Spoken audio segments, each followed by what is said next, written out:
بسم اللہ الرحمن الرحیم۔ شروع اللہ کا نام لے کر جو بڑا مہربان نہایت رحم والا ہے۔ الف لام میم را۔ اے نبی، یہ کتاب الہی کی آیتیں ہیں اور جو کچھ تمہارے پروردگار کی طرف سے تم پر نازل ہوا ہے حق ہے، لیکن اکثر لوگ ایمان نہیں لاتے۔ اللہ وہی تو ہے جس نے ستونوں کے بغیر آسمان جیسا کہ تم دیکھتے ہو اتنے اونچے بنائے، پھر عرش پر جلوہ افروز ہوا اور سورج اور چاند کو کام میں لگا دیا۔ ہر ایک میعاد معین تک گردش کر رہا ہے۔ وہی دنیا کے کاموں کا انتظام کرتا ہے۔ اس طرح وہ اپنی آیتیں کھول کھول کر بیان کرتا ہے کہ تم اپنے پروردگار کے روبرو جانے کا یقین کرو۔ اور وہی ہے جس نے زمین کو پھیلایا اور اس میں پہاڑ اور دریا پیدا کیے اور ہر طرح کے میووں کی دو دو قسمیں بنائیں۔ وہی رات کو دن کا لباس پہناتا ہے۔ غور کرنے والوں کے لیے اس میں بہت سی نشانیاں ہیں۔ اور زمین میں کئی طرح کے قطعات ہیں ایک دوسرے سے ملے ہوئے، اور انگور کے باغ اور کھیتی اور کھجور کے درخت۔ بعض کی بہت سی شاخیں ہیں اور بعض کی اتنی نہیں ہوتی، باوجود کہ پانی سب کو ایک ہی ملتا ہے۔ اور ہم بعض میووں کو بعض پر لذت میں فضیلت دیتی ہیں، اور اس میں سمجھنے والوں کے لیے بہت سی نشانیاں ہیں۔ اگر تم عجیب بات سننی چاہو تو کافروں کا یہ کہنا عجیب ہے کہ جب ہم مر کر مٹی ہو جائیں گے تو کیا اثر نو پیدا ہوں گے؟ یہی لوگ ہیں جو اپنے پروردگار سے منکر ہوئے ہیں، اور یہی ہیں جن کی گردنوں میں طوق ہوں گے، اور یہی اہل دوزخ ہیں کہ ہمیشہ اس میں جلتے رہیں گے۔ اور یہ لوگ بھلائی سے پہلے تم سے برائی جلدی سے مانگتے ہیں، یعنی طالب عذاب ہیں، حالانکہ ان سے پہلے عذاب واقع ہو چکے ہیں۔ اور تمہارا پروردگار لوگوں کو باوجود ان کی بے انصافیوں کے معاف کرنے والا ہے، اور بے شک تمہارا پروردگار سخت عذاب دینے والا ہے۔ اور کافر لوگ کہتے ہیں کہ اس پیغمبر پر اس کے پروردگار کی طرف سے کوئی نشانی کیوں نازل نہیں ہوئی؟ اے نبی، تم تو صرف خبردار کرنے والے ہو، اور ہر ایک قوم کے لیے رہنما ہوا کرتا ہے۔ اللہ ہی اس بچے سے واقف ہے جو عورت کے پیٹ میں ہوتا ہے، اور وہی پیٹ کے سکڑنے اور بڑھنے سے بھی واقف ہے، اور ہر چیز کا اس کے ہاں ایک اندازہ مقرر ہے۔ وہ چھپی اور ظاہر چیزوں کا جاننے والا ہے، سب سے بزرگ ہے، عالی رتبہ ہے۔ کوئی تم میں سے چپکے سے بات کہے یا پکار کر، یا رات کو کہیں چھپ جائے یا دن کی روشنی میں کھلم کھلا چلے پھرے، اللہ کے نزدیک برابر ہے۔ اس کے آگے اور پیچھے اللہ کے چوکیدار ہیں جو اللہ کے حکم سے اس کی نگرانی کرتے ہیں۔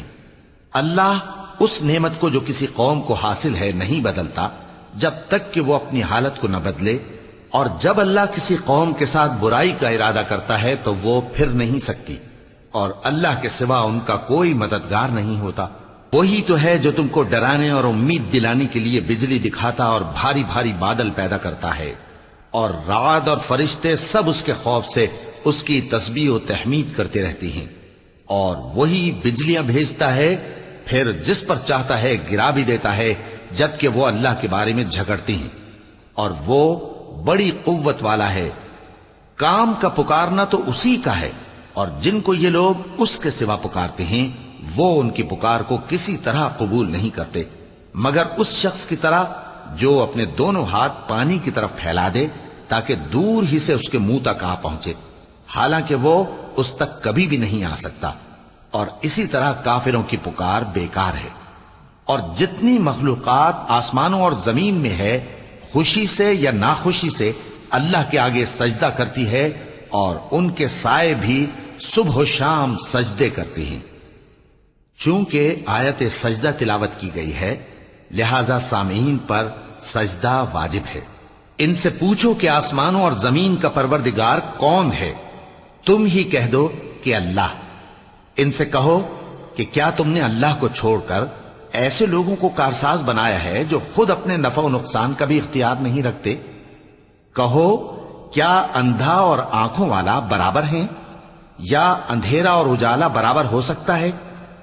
بھلا ان لوگوں نے جن کو اللہ کا شریک مقرر کیا ہے، کیا انہوں نے اللہ کسی مخلوقات پیدا کی ہے جس کے سبب ان کے لیے مخلوقات مشتبہ ہو گئی ہے؟ کہہ دو کہ اللہ ہی ہر چیز کا پیدا کرنے والا ہے اور وہ یکتا ہے، بڑا زبردست ہے۔ اسی نے آسمان سے مے برسایا، پھر اس سے اپنے اپنے اندازے کے مطابق نالے بہ نکلے، پھر پانی پر پھولا ہوا جھاگ آ گیا۔ اور جس چیز کو زیور یا کوئی اور سامان بنانے کے لیے آگ میں تپاتے ہیں اس میں بھی ایسا ہی جھاگ ہوتا ہے۔ اس طرح اللہ حق و باطل کی مثال بیان فرماتا ہے۔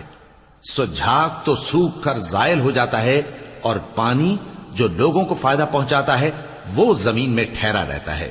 اس طرح اللہ صحیح اور غلط کی مثالیں بیان فرماتا ہے تاکہ تم سمجھو۔ جن لوگوں نے اللہ کے حکم کو قبول کیا ان کی حالت بہت بہتر ہوگی، اور جنہوں نے اس کو قبول نہ کیا اگر روئے زمین کے سب خزانے ان کے اختیار میں ہوں تو وہ سب کے سب اور ان کے ساتھ اتنے ہی اور نجات کے بدلے میں صرف کر ڈالیں، مگر نجات کہاں؟ ایسے لوگوں کا حساب بھی برا ہوگا اور ان کا ٹھکانہ بھی دوزخ ہے، اور وہ بری جگہ ہے۔ بھلا جو شخص یہ جانتا ہے کہ جو کچھ تمہارے پروردگار کی طرف سے تم پر نازل ہوا ہے حق ہے، وہ اس شخص کی طرح ہے جو اندھا ہے، اور سمجھتے تو وہی ہیں جو عقل مند ہیں، جو اللہ کے عہد کو پورا کرتے ہیں اور قول و قرار کو نہیں توڑتے، اور جن رشتوں کے جوڑے رکھنے کا اللہ نے حکم دیا ان کو جوڑے رکھتے، اور اپنے پروردگار سے ڈرتے رہتے اور برے حساب سے خوف رکھتے ہیں، اور جو اپنے پروردگار کی خوشنودی حاصل کرنے کے لیے مصائب پر صبر کرتے ہیں اور نماز پڑھتے ہیں، اور جو مال ہم نے ان کو دیا ہے اس میں سے پوشیدہ اور ظاہر خرچ کرتے ہیں اور نیکی سے برائی کو دور کرتے ہیں، یہی لوگ ہیں جن کے لیے عاقبت کا گھر ہے، یعنی ہمیشہ رہنے کے باغات جن میں وہ داخل ہوں گے، اور ان کے باپ دادوں اور بیویوں اور اولاد میں سے جو نیکوکار ہوں گے وہ بھی بہشت میں جائیں گے، اور فرشتے بہشت کے ہر ایک دروازے سے ان کے پاس آئیں گے اور کہیں گے تم پر سلام ہو، یہ تمہاری ثابت قدمی کا بدلہ ہے، اور عاقبت کا گھر خوب گھر ہے۔ اور جو لوگ اللہ سے پختہ عہد کر کے اس کو توڑ ڈالتے اور جن رشتوں کے جوڑے رکھنے کا اللہ نے حکم دیا ہے ان کو قطع کر دیتے اور ملک میں فساد کرتے ہیں، ایسوں پر لعنت ہے اور ان کے لیے برا انجام ہے۔ اللہ جس کا چاہتا ہے رزق فراخ کر دیتا ہے اور جس کا چاہتا ہے تنگ کر دیتا ہے، اور کافر لوگ دنیا کی زندگی پر خوش ہو رہے ہیں، اور دنیا کی زندگی آخرت کے مقابلے میں بہت تھوڑا سامان ہے۔ اور کافر کہتے ہیں کہ اس پیغمبر پر اس کے پروردگار کی طرف سے کوئی نشانی کیوں نازل نہیں ہوئی؟ کہہ دو کہ اللہ جسے چاہتا ہے گمراہ کرتا ہے، اور جو اس کی طرف رجوع ہوتا ہے اس کو اپنی طرف کا رستہ دکھاتا ہے، یعنی ان کو جو ایمان لاتے اور جن کے دل اللہ کی یاد سے آرام پاتے ہیں ان کو۔ اور سن رکھو کہ اللہ کی یاد سے ہی دل آرام پاتے ہیں۔ جو لوگ ایمان لائے اور عمل نیک کیے ان کے لیے خوشحالی اور عمدہ ٹھکانہ ہے۔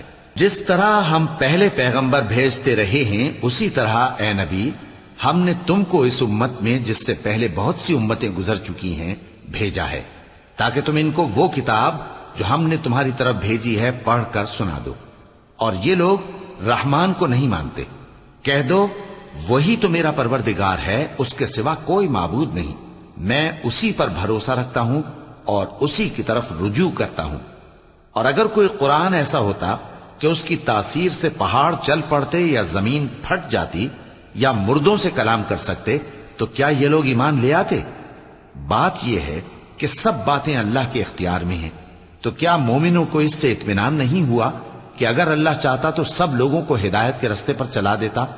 اور کافروں پر ہمیشہ ان کے اعمال کے بدلے آفت آتی رہے گی یا ان کے مکانات کے قریب نازل ہوتی رہے گی یہاں تک کہ اللہ کا وعدہ آ پہنچے۔ بے شک اللہ وعدہ خلاف نہیں کرتا۔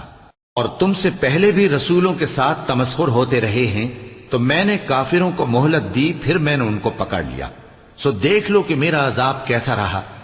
تو کیا وہ جو ہر شخص کے اعمال کا نگراں و نگہبان ہے وہ بتوں کی طرح بے علم و بے خبر ہو سکتا ہے؟ اور ان لوگوں نے اللہ کے شریک مقرر کر رکھے ہیں، ان سے کہو کہ ذرا ان کے نام تو لو۔ کیا تم اسے ایسی چیزیں بتاتے ہو جو روئے زمین پر ہیں اور اسے معلوم نہیں، یا تم لوگ محض سطحی بات کی تقلید کرتے ہو؟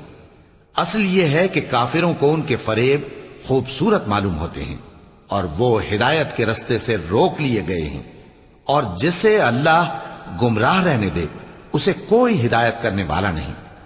ان کو دنیا کی زندگی میں بھی عذاب ہے اور آخرت کا عذاب تو بہت ہی سخت ہے، اور ان کو اللہ کے عذاب سے کوئی بھی بچانے والا نہیں۔ جس جنت کا پرہیزگاروں سے وعدہ کیا گیا ہے اس کی شان یہ ہے کہ اس کے نیچے نہریں بہ رہی ہیں، اس کے پھل ہمیشہ باقی رہنے والے ہیں اور اس کے سائے بھی۔ یہ ان لوگوں کا انجام ہے جو متقی ہیں، اور کافروں کا انجام دوزخ ہے۔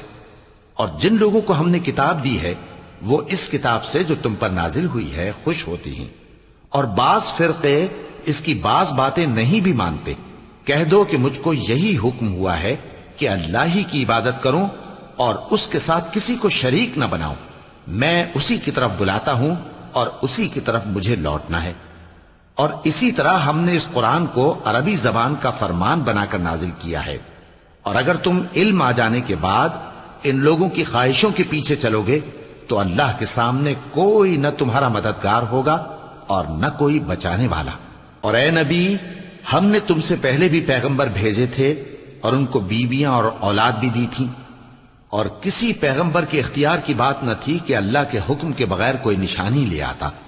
ہر حکم قضا کتاب میں لکھا ہوا ہے۔ اللہ جس چیز کو چاہتا ہے مٹا دیتا ہے اور جس کو چاہتا ہے باقی رکھتا ہے، اور اسی کے پاس اصل کتاب ہے۔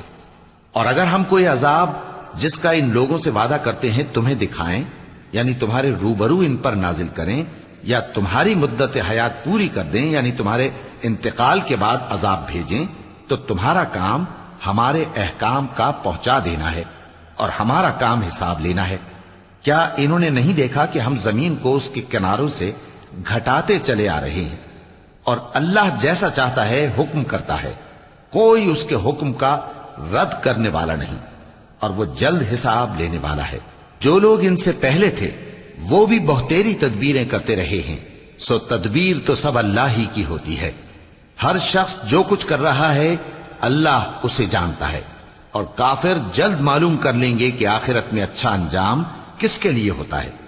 اور کافر لوگ کہتے ہیں کہ تم پیغمبر نہیں ہو۔ کہہ دو کہ میرے اور تمہارے درمیان اللہ اور وہ شخص جس کے پاس کتاب آسمانی کا علم ہے بطور گواہ کافی ہے۔ صدق اللہ العظیم۔